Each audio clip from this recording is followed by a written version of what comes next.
मैं सौगंध वतन की खाती हूँ कि हम अपना वादा पूरा निभाएंगे। मेरा सबसे प्यारा रोल रावण की वाइफ का है। अभी आजकल मुझे जितना भी रोल मिलता है वो बोल्ड और नेगेटिव मिलता है। मैं इमोशनल लड़की हूँ तो मैं आगे इमोशनल रोल निभाना चाहती हूँ। पहली बार मैं लव कुश रामलीला में आई हूँ। मैं मोदी जी की राह पर चलना चाहती हूँ कि उन्होंने इतना इम्प्रूवमेंट किया, मतलब जो इंडिया में उनकी जगह पे कोई नहीं कर सकता था। मैं ये नहीं बोल रही हूँ कि मुझे इलेक्शन लड़ने में इंटरेस्ट है, मुझे अच्छी कार्यकर्ता बनने में इंटरेस्ट है। आप अपने कदमों पे खड़े रहोगे तो दुनिया आपके पीछे है। नमस्कार, सौगंध टीवी देख रहे हैं आप और आज हमारे साथ जुड़ चुकी है पम्पी मॉडर्न, जो पहले अभिनेत्री रही है बॉलीवुड में, बहुत सारे सीरियल में काम भी किया है। आज शिरकत की है उन्होंने लव कुश रामलीला में, तो आइए उनसे बातचीत कर लेते हैं। जी, सबसे पहले तो बहुत बहुत स्वागत है आपका सौगंध। Thank you so much. जय श्री राम। पहली बार मैं लव कुश रामलीला में आई हूँ और मैं सौगंध वतन की खाती हूँ कि हम अपना वादा पूरा निभाएंगे। दिलो जान से हम इस रामलीला से जुड़े हैं और चाहेंगे कि कभी आने वाले टाइम में इस रामलीला से जुड़ के हम काम भी करें। मतलब कहीं ना कहीं देखा जाए तो आप भी इसमें हिस्सा लेना चाहती हैं, कोई किरदार निभाना चाहती हैं? हाँ जी, मैं एक्चुअल में मेरा सबसे प्यारा रोल रावण की वाइफ का है, तो मैं उसी को करना चाहूँगी। हाँ जी, क्योंकि मुझे लगता है कि वो रोल मेरे लिए बेटर होगा। क्या वजह है वो रोल आपके लिए बेहतर? बस एक है मन में कि रावण एक पावरफुल कैरेक्टर है, तो मैं उस रोल को जीना चाहती हूँ।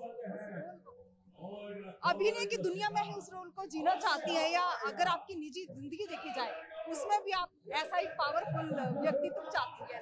मैं ऑलरेडी एक पावरफुल लेडी हूँ और मैं अपनी रियल लाइफ में भी वैसी हूँ। जैसे रावण की वाइफ उनको समझाती कि आप गलत कर रहे हो, आप गलत रास्ते पे हो, ताकि आपको ही नुकसान पहुंचेगा। तो मैंने ऐसी अपनी लाइफ में काफ़ी बार चीज़ें मेरी की हैं जो लोगों ने मेरी सुनी नहीं और बाद में उनको पछताना पड़ा। साथ साथ में देखा जाए, आपने बता दिया आपका जो किरदार है जो आपको बहुत प्रिय है वो मंदोदरी का है। आप यहाँ पे आए, आपने देखा अभी तक रामलीला में जिस तरह से हुआ है, किस तरह से जो यहाँ के अभिनेता हैं, जो कलाकार हैं, किस तरह से उनका अभिनय आपको? मुझे काफ़ी अच्छा लगा। मैं काफ़ी देर से बैठ के देख रही हूँ, एक एक कलाकार को देख रही हूँ। मैंने वीडियो भी बनाया, मतलब हर किसी ने एक एक्टिंग में निचोड़ दिया है।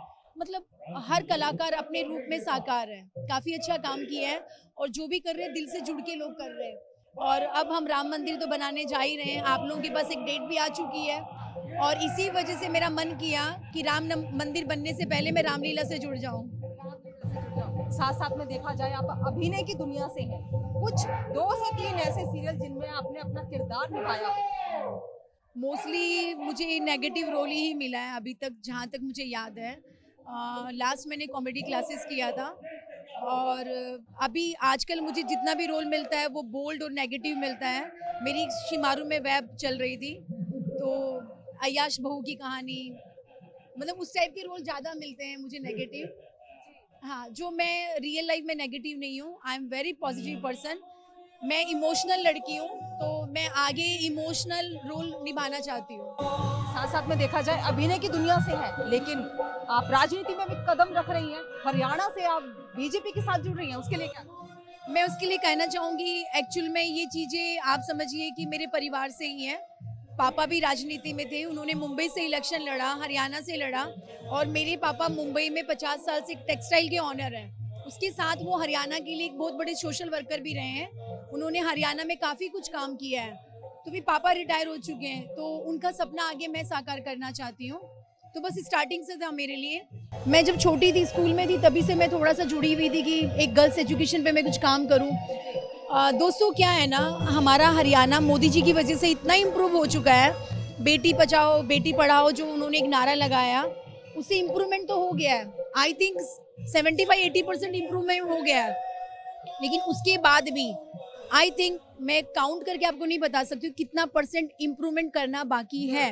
फिर भी हमारे हरियाणा में कई कई ऐसे छोटे छोटे विलेज हैं, कुछ सिटीज़ भी है जो लोगों को पता नहीं है। लोग अच्छी अच्छी फैमिली से हैं, उसके बाद भी काफ़ी सारी लड़कियों में, मतलब वहाँ पे भेदभाव आज भी किया जाता है बेटा और बेटी में। तो मैं बस वो जो बचे हुए कुछ परसेंटेज है उस भेदभाव को दूर करना चाहती हूँ। कुछ ऐसे लोग हैं जिन्होंने आज तक अपनी बेटियों को हक नहीं दिया, एक अच्छी फैमिली से होके, पावरफुल फैमिली से होके, और हम मोदी की दुनिया में रह रहे हैं कि बेटी पढ़ाओ बेटी बचाओ, उसके बाद भी आज भी उन बेटियों को मारा जाता है, उन बेटियों को उनका हक नहीं दिया जाता। तो मैं जो राजनीति में आई हूँ, मेरा सिर्फ एक ही मकसद है कि हरियाणा में जो कमी है उस चीज को मैं इम्प्रूवमेंट करूँ, एक पावरफुल उन लड़कियों के लिए मैं पावरफुल वुमेन बनूं। मेरा जो भी सपोर्ट है, जब बेटे और बेटियों में भेदभाव किया जाता है जिस तरह से, कहीं ना कहीं राजनीति में आने का आपका मेन मकसद ये है कि आप उसको कहीं ना कहीं खत्म करना चाहती हूँ। तो मैं मोदी जी की राह पर चलना चाहती हूँ कि उन्होंने इतना ही इम्प्रूवमेंट किया, मतलब जो इंडिया में उनकी जगह पे कोई नहीं कर सकता था, और धीरे धीरे उनके पीछे पीछे और भी हमारे बीजेपी के नेता कर रहे हैं। तो बस मैं भी वो चाहती हूँ कि मैं अपने तरीके से जितना भी कर पाऊँ मैं करूँ, और मैं उन लड़कियों को, उन औरतों को सपोर्ट दूं जो इनकी फैमिली नहीं दे रही है। क्या लगता है जिस तरह से आप यहाँ आई हैं, कब देखने को मिल सकता है आपका मंदोदरी वाला रूप? वो अभी ने भी हम देखना चाहेंगे। ओके दोस्तों, बहुत जल्दी देखने को मिलेगा। भगवान ने चाहा तो इसी रामलीला में मिलेगा देखने को आपको। एक्चुअली मैं लव कुश रामलीला में मैं जुड़ नहीं पाई, तो इस बार इस रामलीला में तो नहीं हो पाएगा। अगली बार हम लव कुश रामलीला से जुड़ेंगे, लेकिन मैं एक अदर रामलीला कर रही हूँ। लेकिन एक होता है ना कि यहाँ भी सब अपने लोग हैं, तो मैं इस रामलीला को सपोर्ट करने के लिए आई हूँ। इस रामलीला को सपोर्ट करने के लिए साथ साथ में आपने बोला कि जो आपका बैकग्राउंड रहा है, पीछे से जो आपका परिवार रहा है, सारा राजनीति में रहा है। अगर परिवार राजनीति में रहा है तो आप अभिनय की तरफ कैसे? एक्चुअल में अभिनय का ऐसा कुछ था नहीं। मैं तो बॉम्बे में थोड़ा बहुत छोटा मोटा काम कर रही थी बैंकिंग में, एक सेल्स मार्केटिंग का। लेकिन एक होता है ना कि आप जब उस फील्ड में जॉब कर रहे हो तो करते करते आपको आगे से ऑफर आने लगे, तो हर इंसान लाइफ में आगे बढ़ना चाहता है। तो मुझे एक अच्छी अपॉर्चुनिटी मिली तो मैंने फिल्म लाइन में मूव ऑन कर लिया, और जब मैंने वहाँ मूव ऑन कर लिया तो आपको धीरे धीरे चीज़ें सीखने को मिली। और राजनीतिक की रही बात, मतलब राजनीतिक जैसा तो कुछ माइंड में नहीं था, बस बचपन से था कि एक हमारी जो मेघा पाटकर जी है, मैं उनकी बहुत बड़ी फ़ैन हूँ बचपन से ही, जो महाराष्ट्र से बिलोंग करती थी। तो मुझे एक बोलते ना बड़ी सोशल वर्कर बनने का मन था पहले से ही। मैं ये नहीं बोल रही हूँ कि मुझे इलेक्शन लड़ने में इंटरेस्ट है, मुझे एक अच्छी कार्यकर्ता बनने में इंटरेस्ट है। मैं एक देश के लिए काम करना चाहती हूँ। हाँ जी। अच्छा, चलते चलते एक सवाल, जिस तरह से आजकल आपने बोला बेटी बचाओ बेटी पढ़ाओ, जो हमारे देश की बेटियां हैं उनको क्या संदेश देना चाहती हैं? मैं उन बेटियों को एक ही संदेश देना चाहती हूँ कि एजुकेशन सबसे ज़्यादा ज़रूरी है। बिना एजुकेशन के कुछ नहीं है। अगर आपने एजुकेशन कर ली, आप अपने खुद पैर पे खड़े हो जाओ। आप किसी के भरोसे मत रहिए कि मेरे पापा की प्रॉपर्टी या खानदान की प्रॉपर्टी या मैं किसी के पीछे हूँ। ना ही पति के भरोसे रहिए, ना ही किसी और के भरोसे रहिए। आप अपने कदमों पे खड़े रहोगे तो दुनिया आपके पीछे है। बस मैं यही चाहती हूँ।